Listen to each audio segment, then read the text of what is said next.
वासुदेव ने घुटनों के बल गिरकर माफी मांगी और कंस से वादा किया कि वह हर बच्चे को जो देवकी और वासुदेव के घर में पैदा होगा कंस के पास सौंप देगा।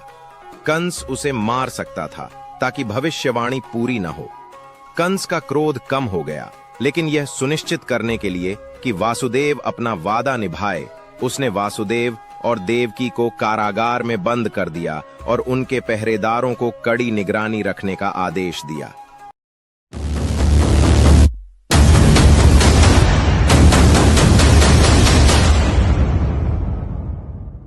भगवान श्री कृष्ण का जन्म लगभग 5000 साल पहले वर्तमान भारत के उत्तर प्रदेश राज्य में स्थित मथुरा राज्य था, जो एक प्रसिद्ध तीर्थ स्थल और पर्यटकों के लिए एक प्रमुख स्थान है।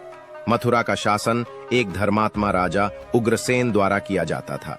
उग्रसेन के 2 बच्चे थे, कंस और देवकी। कंस एक अन्यायपूर्ण और तानाशाही शासक था। उसने अपने पिता उग्रसेन से राजपाट छीन लिया, उन्हें बंदी बना लिया और कारागार में डाल दिया। कंस के शासन में कोई भी खुश नहीं था। वो अक्सर यदुवंश यादव के पड़ोसी राज्य पर युद्ध करता था। उसके प्रजा को शांति और सरल जीवन चाहिए था, जैसे वह उग्रसेन के शासन में जीते थे। कंस के मंत्री के कहने पर कंस ने अपनी बहन देवकी का विवाह यादव वंश के राजकुमार वासुदेव से तय किया। कंस को यह विश्वास था कि एक बार देवकी का विवाह यादव राजकुमार से हो जाएगा तो वो यादव राज्य का भी अप्रत्यक्ष रूप से शासक बन जाएगा। विवाह का दिन आ गया। मथुरा शहर को भव्य रूप से सजाया गया था। विवाह समारोह एक भव्य आयोजन था। विवाह के बाद कंस ने नवविवाहित जोड़े को राजसी रथ में उनके महल भेजा, लेकिन महल पहुंचने से पहले एक दिव्य आवाज सुनाई दी, कंस, तेरे दिन अब समाप्त होने वाले हैं।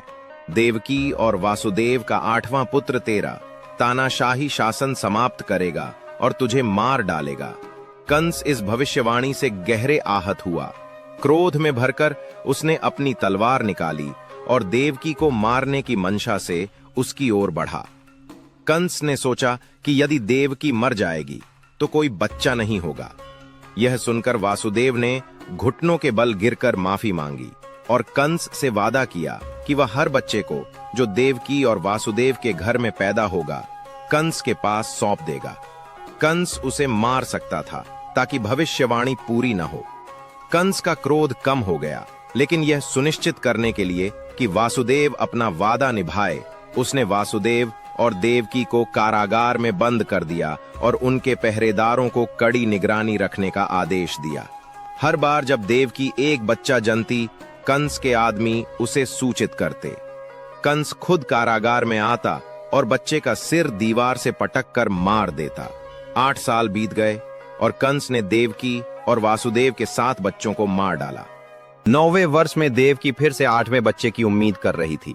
उसे अपने बच्चे की कुवृद्धि का डर था, क्योंकि वह पहले ही 7 बच्चों को मरते देख चुकी थी। एक रात भारी बारिश और तूफान के कारण पूरे क्षेत्र में तबाही मच गई। यमुना जी, जो हमेशा शांत रहती थी, अपने किनारे तोड़कर समुद्र की तरह उफान मारने लगी। ठीक आधी रात को देवकी ने अपने 8वें बच्चे को जन्म दिया। जैसे ही बच्चा पैदा हुआ, कारागार में एक तेज प्रकाश फैल गया, जैसे हजारों सूरज एक साथ उतर आए हों। वासुदेव उस प्रकाश से जाग गए और देखा कि देवकी गहरी नींद में थी और एक छोटा बच्चा उसके पास पड़ा था। उसी समय एक दिव्य आवाज आई, वासुदेव उठो, यह तुम्हारा नया जन्मा बेटा है। इसे गोकुल ले जाओ और अपने मित्र नंद के घर छोड़ आओ। वहीं एक लड़की पैदा हुई है। नंद और यशोदा को इसकी जानकारी नहीं है। उसे अपनी बेटी समझकर अपनी पत्नी के पास रखो। दिव्य आवाज ने कहा, तुम्हारा बेटा सुरक्षित रहेगा। तुम्हें उसे गोकुल में नंद के घर छोड़ आना है और वहां की बेटी को साथ लेकर लौट आना है। वासुदेव ने बच्चा उठाया और उसे एक टोकरी में रखकर जेल से बाहर निकलने का रास्ता ढूंढने लगे। तभी जेल का लोहे का दरवाजा अपने आप खुल गया और वासुदेव ने टोकरी को सिर पर रख लिया और बिना किसी को देखे जेल से बाहर आ गए। उन्होंने यमुना जी के किनारे पहुंचकर नदी को पार किया, जो भारी बारिश के कारण उफान मार रही थी। तभी वासुदेव ने देखा कि एक विशाल कई सिर वाला सांप उनके पास आ रहा था। वो डर के बावजूद रुका नहीं और आगे बढ़ते गए। यह सांप आदि अनंत शेष था, जो वासुदेव और बच्चे को बारिश से बचाने के लिए अपनी छांव में ले आया। वासुदेव ने नदी पार की और गोकुल पहुंचकर अपने मित्र नंद के घर में प्रवेश किया। नंद और यशोदा गहरी नींद में थे।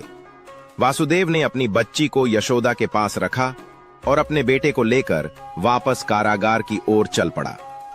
जब वो वापस जेल पहुंचा तो बच्ची ने जोर से रोने की आवाज की।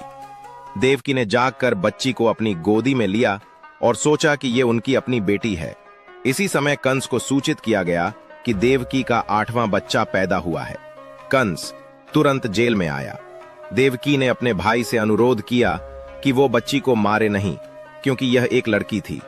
कंस ने बच्ची को छीन लिया और उसे दीवार से पटकने की कोशिश की, लेकिन वो बच्ची हवा में उड़ गई और 8 हाथों वाली देवी दुर्गा के रूप में प्रकट हो गई। कंस डर से कांपने लगा। दुर्गा देवी ने कहा, कंस तुम्हारा वध करने वाला बच्चा पहले ही जन्म ले चुका है, वो सुरक्षित है, एक दिन वह तुम्हारा वध करेगा। इस घटना के बाद कंस ने देवकी और वासुदेव को रिहा कर दिया और उन्हें अलग महल में रहने की अनुमति दी। कुछ दिनों बाद वासुदेव ने देवकी को वह सब कुछ बताया जो उस रात हुआ था। देवकी संतुष्ट हुई क्योंकि उसका बेटा सुरक्षित था, हालांकि वह उससे दूर था। वहीं गोकुल में खुशियां छाई हुई थीं। सब लोग कृष्ण को आशीर्वाद देने के लिए आते थे। नंद और यशोदा ने कृष्ण का नाम रखा। वो बच्चा बहुत ही खास था। उसकी आंखों में एक अनोखी चमक थी और वह कभी नहीं रोता था। कृष्ण के साथ समय बिताने वाले सभी लोग अनजाने में खुशी महसूस करते थे।